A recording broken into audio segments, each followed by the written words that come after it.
శ్రీ గురు చరిత్ర అధ్యాయం 38. శ్రీ గణేశాయ నమ. శ్రీ సరస్వత్యై నమ. శ్రీ గురుభ్యో నమ. నామధారకుడు. స్వామి, శ్రీ గురుడు ఉపదేశించిన కర్మానుష్ఠాన రహస్యం మీ నుండి విని ధన్యుడనయ్యాను. ఇక దయచేసి అటుపై జరిగిన శ్రీగురుని వృత్తాంతం తెలపండి అని వేడుకున్నాడు. సిద్ధయోగి ఇలా చెప్పసాగారు. నాయన, నీ వంటి గురుభక్తుడు శ్రోత లభించినందువలననే శ్రీగురు చరిత్ర తనివి తీర స్మరించుకునే భాగ్యం నాకు కూడా కలిగింది. శ్రీగురుని కీర్తి అన్ని దిక్కులా వ్యాపించడం వలన శ్రీమంతులైన గురుభక్తులెందరో గంధర్వ నగరం వచ్చి వారికి భిక్ష, వారి ప్రీతి కోసం బ్రాహ్మణ సంతర్పణలు చేస్తుండేవారు. ఒకసారి కాశ్యప గోత్రానికి చెందిన భాస్కర శర్మ అనే పేద బ్రాహ్మణుడు వచ్చాడు. అతడు తనతో ముగ్గురికి మాత్రమే సరిపడే ధాన్యము మొదలగున మూట గట్టుకొని తెచ్చి శ్రీగురునికి నమస్కరించాడు. కానీ ఆ రోజు అందరితో పాటు అతనిని కూడా ఎవరో భక్తులు సంతర్పణకు ఆహ్వానించారు. అతడు తాను తెచ్చుకున్న మూట మఠంలో ఒక మూలం ఉంచి భోజనానికి వెళ్ళాడు. రోజు ఇలానే జరుగుతుండడం వలన 3 మాసాలు ఇలాగే గడిచింది. అతనిని చూచిన బ్రాహ్మణులందరూ, ఏమయ్యా బ్రాహ్మణుడా, నీవు వచ్చిందెందుకు? చేస్తున్నదేమిటి? నీవు భిక్ష ఇవ్వడానికి ముహూర్తం ఇంకా కుదరలేదా? పోనీలే, ఇక్కడ జరుగుతున్న సంతర్పణలలో భోజనం చేసి ఇప్పుడు లావెక్కావు. నీవు ఇంటికి వద్ద కంటే ఇక్కడే బాగున్నట్లున్నది. నీకు సిగ్గు వేయడం లేదా అని ఎగతాళి చేయసాగారు. పాపం ఆ భాస్కర శర్మ కొంతకాలం తనను కానట్లు ఇదేమి పట్టించుకోకుండా కాలక్షేపం చేస్తున్నాడు. అతనిపై ఇట్టి విమర్శలు, నిష్ఠూరాలు పెరిగిపోయి ఒకనాడు ఆ విషయం శ్రీగురునికి తెలిసింది. ఆయన అది సహించలేక అతనిని పిలిచి, నాయనా, నీవు రేపు ఇక్కడనే స్వయంగా వంట చేసి మాకు భిక్ష సమర్పించు అని ఆదేశించారు. అతడు అంగీకరించి మరుసటి రోజు తెల్లవారుజాముననే నిద్రలేచి నెయ్యి, పెరుగు సమకూర్చుకొని స్నానానుష్ఠానాలు పూర్తి చేసుకొని తాను తెచ్చిన ధాన్యంతోనే వంట చేస్తున్నాడు. ఆ సమయంలో వేరొక భక్తుడు వచ్చి తాను ఆ రోజు శ్రీగురునికి భిక్ష చేయడానికి అన్నము మొదలగున పదార్థాలన్నీ సిద్ధం చేసుకొని ఆహ్వానించడానికి స్వామి వద్దకు వచ్చాడు. కానీ శ్రీగురుడు తాము ఆ రోజున భాస్కర శర్మ ఇచ్చే భిక్ష తీసుకుంటామని, అతడు మరుసటి రోజు భిక్ష చేయవచ్చునని చెప్పారు. అతడు నిరుత్సాహపడి, అయ్యో, ఇప్పుడు ఈ దరిద్రుడు వండిన దాంట్లో ఒక్కొక్కరికైనా ఒక్కొక్క మెతుకైనా వస్తుందా? ఈరోజు ఎవరికి కొంపలకు వాళ్ళు వెళ్ళి భోంచేయవలసిందే అనుకుంటూ వెనుకకు మరలాడు. శ్రీగురుడు ఆ మాటలు విని అతనికి, అక్కడున్న వారందరికీ ఇలా చెప్పారు. నాయనలారా, ఈరోజు మీరెవ్వరూ భోజనానికి ఎక్కడికి వెళ్ళవద్దు. మీరందరూ భార్య బిడ్డలతోనూ స్నేహితులతోనూ కలిసి ఈ మఠంలోనే భోజనం చేయాలి. కనుక అందరూ స్నానాలు చేసి రండి అని చెప్పారు. అందరూ ముఖముఖాలు చూచుకొని నవ్వుకుంటూ, ఈ దరిద్రుడు తెచ్చుకున్నది సాలెడు బియ్యమే కదా, ఎవరికి తెలియదు, మఠంలో ఇందరికి భోజనం పెట్టడానికి అదేమి సరిపోతుంది అనుకుంటూ స్నానానికి వెళ్ళారు.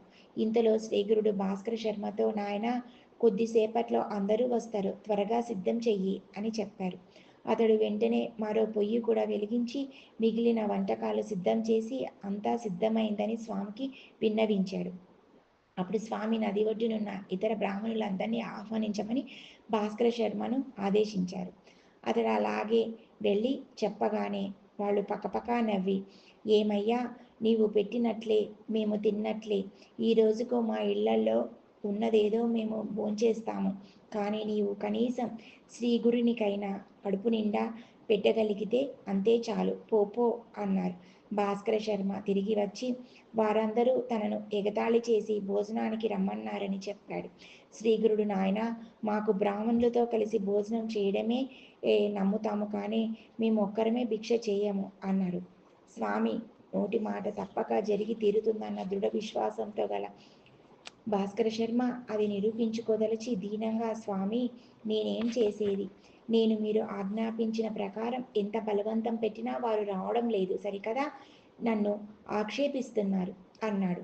అప్పుడు ఆయన వెంటనే మరో శిష్యుని పంపి నది వద్దనున్న బ్రాహ్మణులందరినీ వెంట తీసుకురమ్మని ఆజ్ఞాపించారు.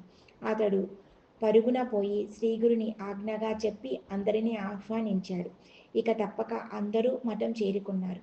శ్రీగురుడు వారందరితో, బ్రాహ్మణోత్తములారా, మీరందరూ మీ భార్యా బిడ్డలను తీసుకొని మఠానికి రావాలి.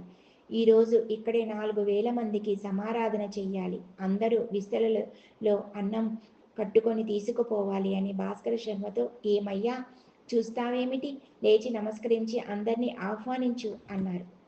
అతడు వెంటనే లేచి నమస్కరించి వారందరూ సకుటుంబంగా బంధుమిత్రులతో కలిసి తాను చేయనున్న సమారాధనకు విచ్చేసి తమను కృతార్థులను చెయ్యమని వేడుకొన్నాడు. వారిలో కొందరు బ్రాహ్మణులు నవ్వి, ఓరి వెర్రి బ్రాహ్మణుడా, సిగ్గు లేకుండా తగుదుననుకొని నీవు పిలిస్తే వచ్చామటయ్యా, నీవు చేసినది ఒక్కొక్కరికి ఒక్కొక్క మెతుకైనా సరిపోతుందా అన్నారు. కొందరు పెద్దలు వారిని వారించి, తప్పు, అతనిని నిందించవద్దు, ఇందులో అతని దోషమేమీ లేదు, గురువు చెప్పిన ప్రకారం చేస్తున్నాడు అని మందలించారు. భాస్కరుడు శ్రీగురు పాదాలను పూజించి ఆయనకు హారతిచ్చి విస్తళ్ళు వేశాడు. అప్పుడు శ్రీగురుని ఆజ్ఞ కోరాడు.